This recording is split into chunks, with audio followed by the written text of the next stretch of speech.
First up, after the break, we have Heron Resources, Mr. Wayne Taylor. He's the Managing Director and CEO of Heron Resources.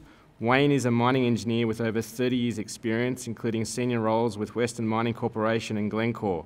Prior to the merger between Heron Resources and Tri-Osmond in 2014, he was the Managing Director and CEO of Tri-Osmond. Wayne. Thank you, James, and it's great to be back at Diggers.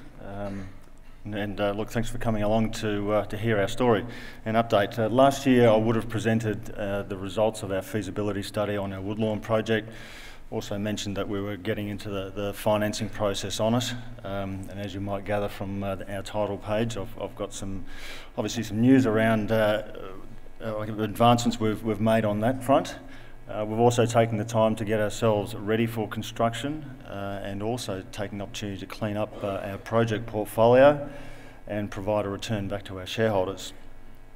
Financing process has taken us longer than we'd hoped, and I guess we'd say that the structure is probably a little bit different from what we thought it would be when we started down that path.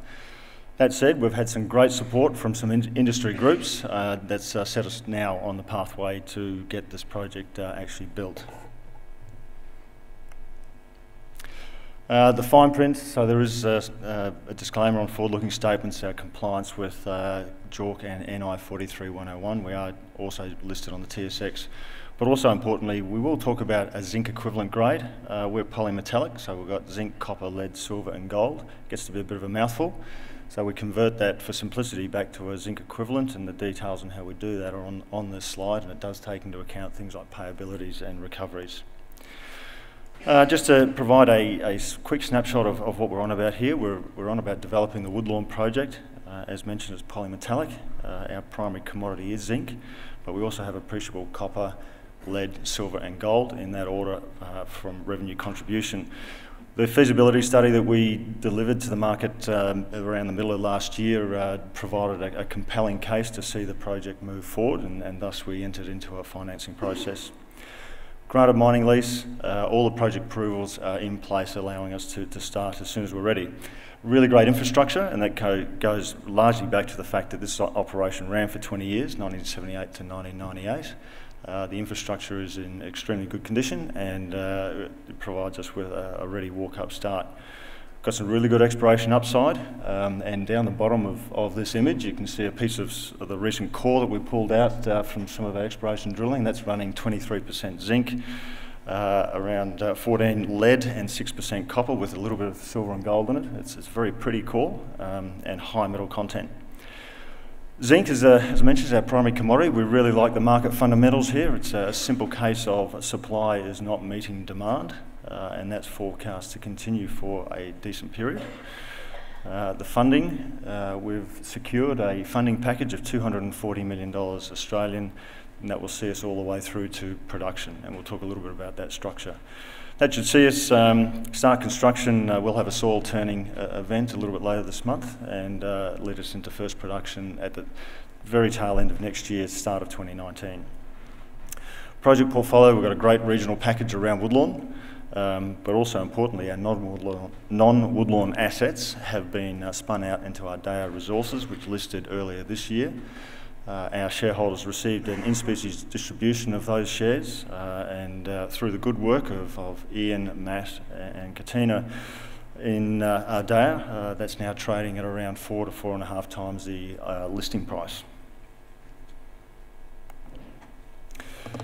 Corporate snapshot, look, I won't focus on too much here other than to say our board and management team is well experienced, certainly through all the activities we're about to undertake, and a really good level of base metal experience. Project location, for those of you that are unfamiliar with it, we're about 3 hours drive out of Sydney and about less than an hour's drive north of Canberra. It places us in a great location in terms of access to infrastructure and support services. Project funding, so this is the key milestone that we've got done in the last 12 months. As I mentioned, it's a $240 million funding package. It's split between debt and equity. On the equity side, we have professional investor placement of about 32 million. We've got cornerstone investors, PE funds contributing about 103. That's Greenstone, Castle Lake and Orion Mine Finance. Also an SPP that's going to chip in around 5 million, we hope. On the debt side, around 100 million Aussie or US 60 and a senior secured facility through Orion, and also a silver prepayment of US 16 million. The investors that have got behind us in a significant way: Greenstone, specialist mining fund based out of London. They are our current largest shareholder. They are looking to contribute around, with their co-investors, around 42 million as part of the funding package. Orion has a regional presence around Australia already. Specialist mining group with their debt, the silver payments and the equity, 129 million, so the lion's share. We've also had Castle Lake, more of a diverse Minnesota fund, looking to put in 33 million.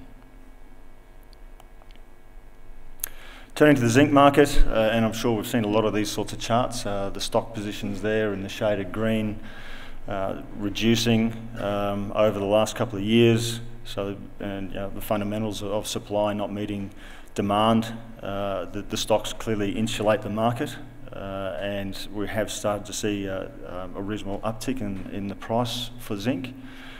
Forecasters, not me, but other people are suggesting by the time we get to around 10 days of consumption, we start to see even more significant, should see more significant support for the zinc price.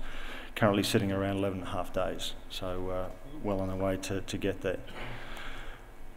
Looking at a little bit more detail, so we've got the zinc positions, zinc stocks here from December last year through, so a narrower band of what's happening. So I should have explained, the dark green is the Shanghai stocks and the lighter green is the LME, both been pulled down, and looking for leading indicators about what's happening in the physical market.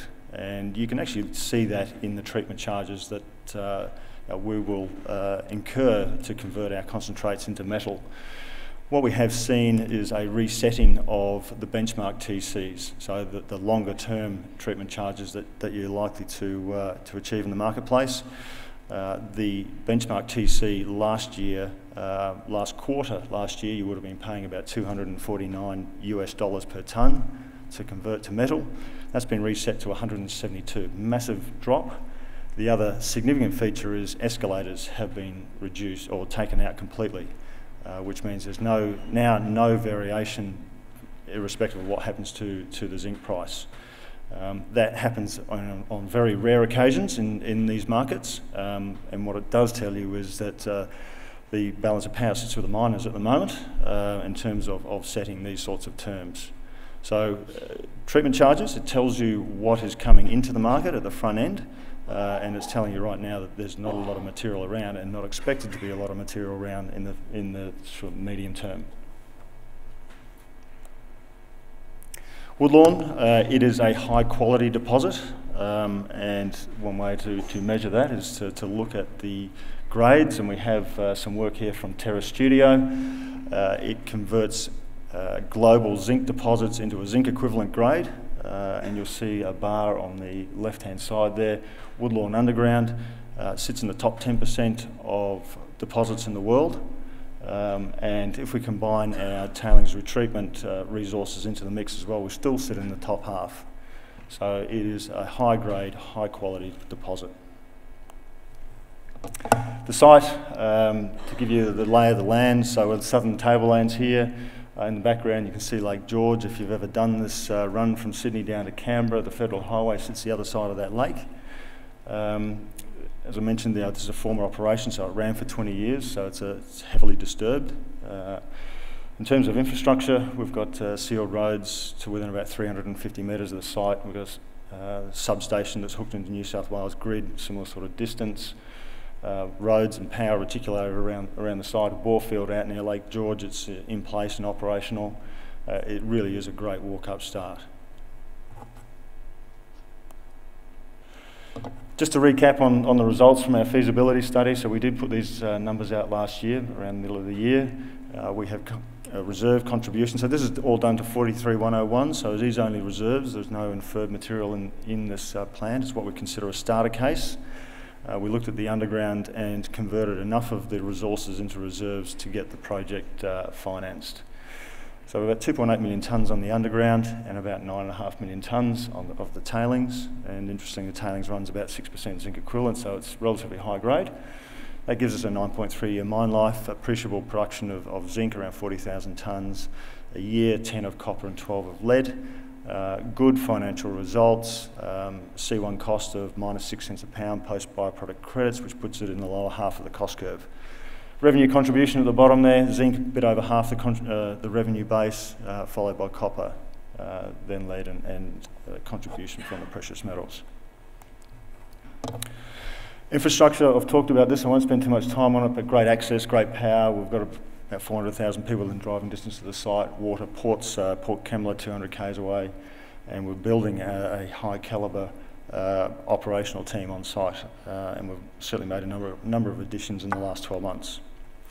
Major milestones this year, a number of these things were required to get our financing away. So we got the very last of the licences required to get on the ground, and that was our EPL, Environmental Protection Licence. We've signed up a guaranteed maximum price EPC contract with Sedgman for $107 million Aussie for the plant, and Urtec for a $12 million earthworks contract.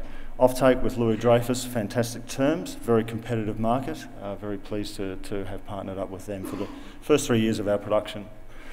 We've been doing some drilling on the basis that the very first material that we will be mining in the underground actually currently isn't in the reserves and in the mine plan, and we've got some very encouraging results out of that. And obviously significantly securing the funding package, which is subject to a shareholder general meeting next week. For those of you that like the detail around where the money is going to be spent, so there's a breakdown of the capital there. The delta between the 240 and the numbers listed there is made up of financing costs, cost overrun accounts, minimum cash positions, bonds, bank guarantees and so forth. The schedule there is straight out of the EPC contract, which sees us getting into first production at the very tail end of 2018. Exploration, great upside. They certainly left a decent amount of material behind, and we're still discovering it. This is a composite long section. We've got 3 horizons, 12 lenses. It's a bit busy, but all the circled areas are areas that we can see lenses extending, and we would expect through a reasonable amount of exploration activity will generate further resources and further reserves. Our focus has been, in the last round of drilling, on that top right, the G2 lens extension, and a lot of encouragement there. This is a plan area looking at those lenses, different colours, different lenses. There's 3 horizons. I won't go through all of these at the moment, but just to focus on the G2, which is the circle down the bottom. And we'll have a look at that in a bit more detail. Very busy slide, I appreciate that. But bottom right, we've got our box cut and our decline trace. And the ruby coloured area is a G2 surface, so it's literally the first material we'll get to. So that core that we looked at on slide 3 is from the main G2 surface. The intercept at the top right there, which is 2.7 metres at 87% zinc equivalent, is from the hanging wall position in the same area. Very high precious metal content in that particular area, as well as good base metals.